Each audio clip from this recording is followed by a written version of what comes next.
ಇನ್ನು 3 ದಿನಗಳ ಕಾಲ ಸಿಎಂ ಸಿದ್ದರಾಮಯ್ಯ ಹಾಗೂ ಡಿಸಿಎಂ ಡಿಕೆ ಶಿವಕುಮಾರ್ ದೆಹಲಿ ಪ್ರವಾಸವನ್ನ ಕೈಗೊಂಡಿದ್ದಾರೆ. ಹೈಕಮಾಂಡ್ ನಾಯಕರ ಜೊತೆಯಲ್ಲಿ ಮಹತ್ವದ ಸಭೆ ಕೂಡ ನಡೆಸಲಿದ್ದಾರೆ. ಹೊಸ ವರ್ಷಕ್ಕೆ ಶಾಸಕರಿಗೆ ನಿಗಮ ಮಂಡಳಿಯ ಗಿಫ್ಟ್ ಏನಾದರೂ ಸಿಗುತ್ತಾ ಅನ್ನುವಂತಹ ಪ್ರಶ್ನೆ ಇದೀಗ ಇಬ್ಬರು ನಾಯಕರ ಒಂದು ಭೇಟಿಯ ಸಂದರ್ಭದಲ್ಲಿ ಎದುರಾಗ್ತಾ ಇದೆ. ಇನ್ನು 2-3 ದಿನಗಳಲ್ಲಿ ನಿಗಮ ಮಂಡಳಿ ಪಟ್ಟಿ ರಿಲೀಸ್ ಆಗುವಂತಹ ಸಾಧ್ಯತೆ ಕೂಡ ಇದೆ. ನಿಗಮ ಮಂಡಳಿ ನೇಮಕಕ್ಕೆ ವರಿಷ್ಠರ ಸಮ್ಮತಿಯನ್ನ ಕೂಡ ಸಿಎಂ ಸಿದ್ದರಾಮಯ್ಯ ಹಾಗೂ ಡಿಸಿಎಂ ಡಿಕೆ ಶಿವಕುಮಾರ್ ಪಡೆದುಕೊಳ್ಳಿದ್ದಾರೆ. ವರಿಷ್ಠರ ಅನುಮತಿ ಸಿಕ್ಕಿದ್ದೇ ಆದರೆ ನಾಳೆ ರಾತ್ರಿಯ ಒಳಗಾಗಿ ಪಟ್ಟಿಯನ್ನ ರಿಲೀಸ್ ಮಾಡಲಾಗುತ್ತೆ. ಮೊದಲ ಹಂತದಲ್ಲಿ ಶಾಸಕರಿಗಷ್ಟೇ ಪ್ರಾಧಾನ್ಯತೆಯನ್ನು ನೀಡಲಾಗುತ್ತೆ. ಸುಮಾರು 25 ಶಾಸಕರಿಗೆ ನಿಗಮದ ಗಾದಿಯ ಪಟ್ಟ ಒಲಿಯಲಿದೆ.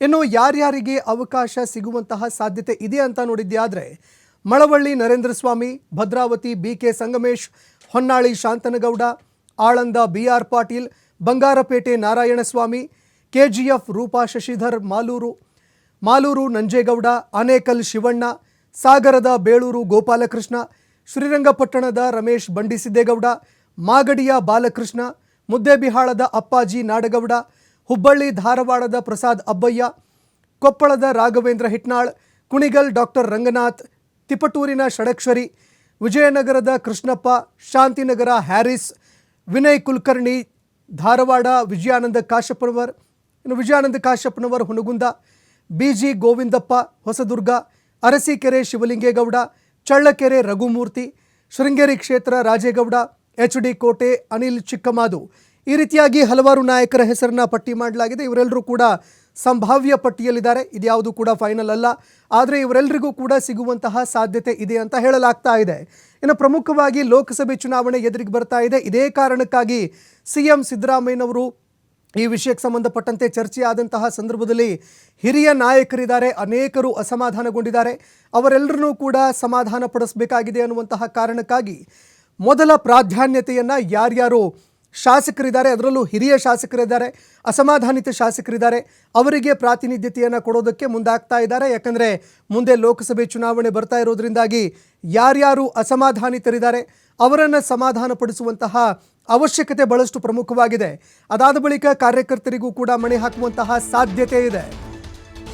ಇನ್ನು ನಿಗಮ ಮಂಡಳಿಗಳಿಗೆ ಮೊದಲು ಶಾಸಕರನ್ನ ನೇಮಕ ಮಾಡಲಾಗತ್ತೆ. ಸಾಧ್ಯವಾದರೆ ಕೆಲವು ಕಾರ್ಯಕರ್ತರ ನೇಮಕ ಕೂಡ ಆಗತ್ತೆ. ದೆಹಲಿಯಲ್ಲಿ ಡಿಸಿಎಂ ಡಿಕೆ ಶಿವಕುಮಾರ್ ಅವರು ಇದಕ್ಕೆ ಸಂಬಂಧಪಟ್ಟಂತೆ ಹೇಳಿಕೆ ಕೊಟ್ಟಿದ್ದಾರೆ. ಒಟ್ಟು 3 ಹಂತಗಳಲ್ಲಿ ನಿಗಮ ಮಂಡಳಿಗಳಿಗೆ ನೇಮಕ ಮಾಡಲಾಗತ್ತೆ. ಇಂದು ಪಕ್ಷದ ನಾಯಕರ ಜೊತೆಯಲ್ಲಿ ಸಭೆ ಕೂಡ ನಡೆಯುತ್ತೆ. ಯಾವ ವಿಷಯದ ಚರ್ಚೆ ಅಂತ ಬಹಿರಂಗವಾಗಿ ಯಾವುದನ್ನು ಕೂಡ ಹೇಳೋದಿಲ್ಲ. ಯಾವ ವಿಷಯದ ಬಗ್ಗೆ ಚರ್ಚೆ ಆಗುತ್ತೆ ಅನ್ನುವ ವಿಷಯಕ್ಕೆ ಸಂಬಂಧಪಟ್ಟಂತೆ ಬಹಿರಂಗವಾಗಿ ಮಾತನಾಡೋದಿಲ್ಲ ಅಂತ ದೆಹಲಿಯ ಕರ್ನಾಟಕ ಭವನದ ಬಳಿ ಡಿಸಿಎಂ ಡಿಕೆ ಶಿವಕುಮಾರ್ ಹೇಳಿಕೆ ಕೊಟ್ಟಿದ್ದಾರೆ.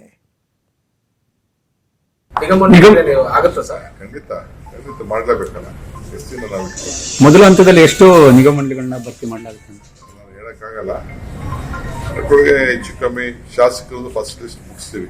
ಓಕೆ, ಇಲ್ಲಿ ವರ್ಕರ್ಸ್ ಆದ್ರೆ ಒಟ್ಟು ಎಷ್ಟು ಹಂತದಲ್ಲಿ ನಿಗಮ ಮಂಡಳಿಗಳನ್ನ ವಿಸ್ತರಣೆ ಮಾಡ್ತೀರಿ ಅಂತ? 3 ಹಂತ. 3 ಹಂತದಲ್ಲಿ 3 ಹಂತ ಮಾಡ್ತೀವಿ.